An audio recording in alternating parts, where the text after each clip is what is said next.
Bonjour à tous, nous nous retrouvons aujourd'hui pour le thème 8, la dynamique des zones de convergence. Et nous continuons le chapitre 1, les zones de subduction. Donc, on essaye de répondre à la problématique, comment caractériser le magmatisme dans les zones de subduction et en quoi le magmatisme dans les zones de subduction est-il particulier. Alors, pour rappel, la dynamique des zones de convergence, la convergence, c'est lorsqu'on a le rapprochement de deux plaques lithosphériques. Les zones de subduction, c'est lorsqu'on a une plaque lithosphérique qui passe sous une autre plaque à cause de sa densité importante. Donc, on a vu ensemble, lors de la séance de travaux pratiques, ce document, le document de la minéralogie de la structure de 4 roches magmatiques qu'on va pouvoir récolter dans une zone de subduction. Ce qui m'intéresse dans ce tableau, c'est par exemple la première colonne où on voit qu'on a des roches soit microlithiques, soit grenues. Je vous rappelle que microlithiques, les minéraux sont noyés dans une pâte, une roche grenue, les minéraux sont jointifs. Cela va dépendre de le refroidissement.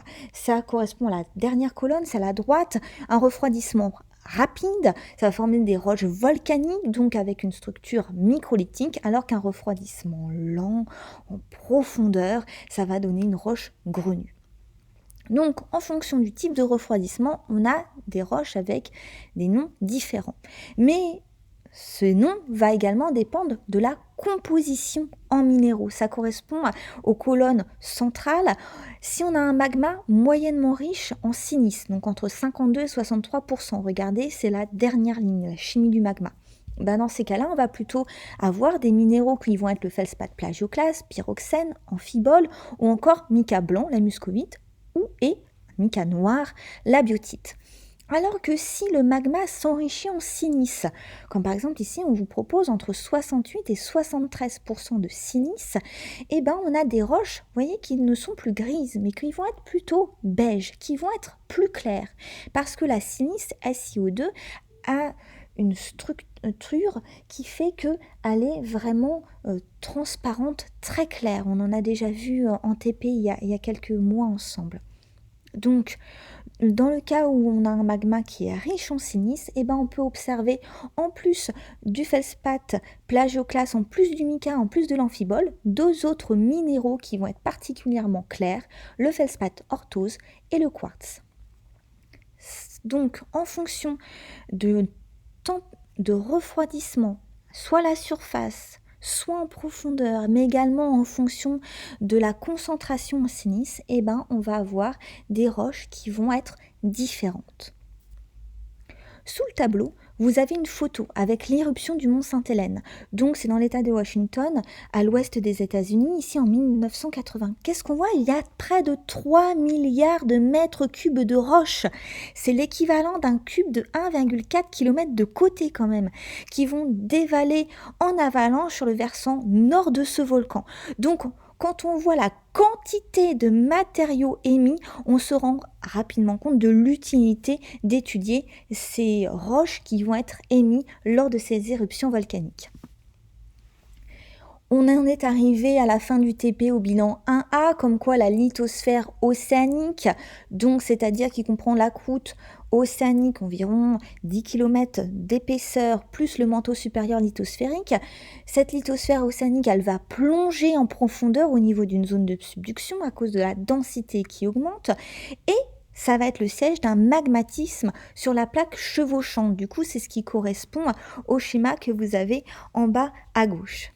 Ce magmatisme, il est de type explosif, comme le mont Sainte-Hélène, c'est-à-dire que le magma est tellement riche en silice qu'il est très visqueux, il va avoir des difficultés à remonter dans la cheminée magmatique, dans la cheminée du volcan, et lorsque ça va être émis, ça va vraiment avoir beaucoup d'émissions de gaz qui vont avoir des difficultés à s'échapper de ce magma très visqueux qui va avoir du mal à s'écouler.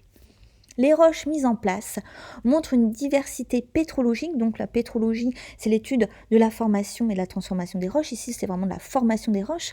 Mais ça montre tout le temps que la minéralogie, c'est-à-dire que les minéraux qui sont à l'intérieur de ces roches, c'est dû au refroidissement d'un magma, d'une lave qui est riche en eau. Du coup, ça c'est plutôt l'activité 1B qu'on va pouvoir argumenter dans les diapos qui arrivent.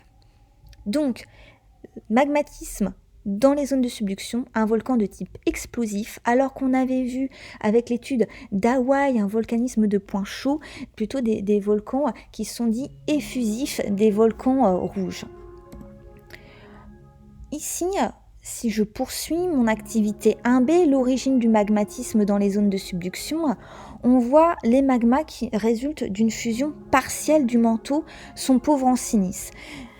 À la base, leur composition initiale donc est celle d'un basalte, d'un gabbro, c'est-à-dire des roches avec du pyroxène et du plagioclase. Donc là, c'est très fluide. Et ça va être moins dense que la roche environnante. Donc ça va remonter vers la surface et ça va former des chambres magmatiques au sein de la croûte de la plaque chevauchante. Là, ils peuvent rester piégés ou atteindre la surface. S'ils restent piégés, c'est ce qui va former le gabbro. Si ça atteint la surface, c'est ce qui forme plutôt les basaltes. Sauf que maintenant que ces minéraux sont formés, c'est-à-dire que ces atomes qui sont à l'intérieur du magma se rejoignent, se cristallisent et forment les minéraux et sont émis. Et bien, forcément, ils ne sont plus là. Donc, il va rester que les autres éléments.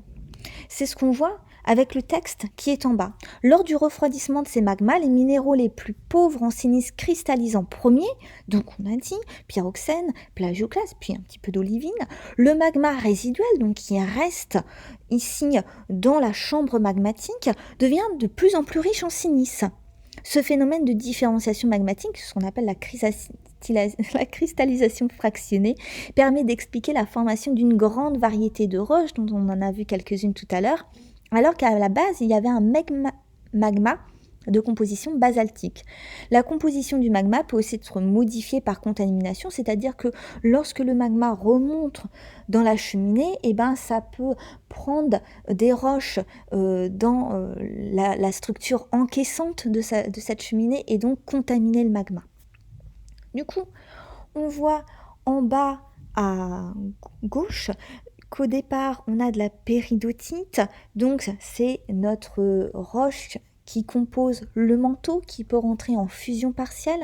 À ce moment-là, on va avoir la formation de basalte en profondeur ou de gabbro en profondeur ou de basalte à la surface. Ça va permettre d'avoir un magma dans la chambre magmatique qui est de plus en plus riche en silice et former de la diorite, une roche grenue, ou de l'andésite, une roche microlithique. De nouveau, on a un magma dans la chambre magmatique encore de plus en plus riche en silice et formé par la suite, enfin, du granit qui est une roche grenue ou la rhyolite qui est une roche microlithique. Si je regarde sur l'activité 1B, vous aviez un tableau à compléter. Je vois que andésite et diorite ainsi que rhyolite et granit ont de l'amphibole et du mica. Ça, je l'ai vu parce que c'était indiqué ici au niveau de ce tableau, dans la composition minéralogique qui est sur la première ligne. Or, que ce soit l'amphibole ou que ce soit du mica, ce que je vois qui est très particulier, c'est qu'il y a des groupements OH. Or, on vous l'indique en rouge en bas, les roches formées dans les zones de subduction sont riches en minéraux ayant un groupe OH-. Donc, c'est ce qu'on appelle un groupe hydroxyle.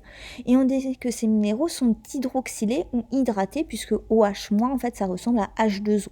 Donc, on peut dire vulgairement que les minéraux sont hydratés. On peut également le vérifier avec un logiciel qui est proche de Rastop ou de Limmol, c'est le logiciel MINUSC.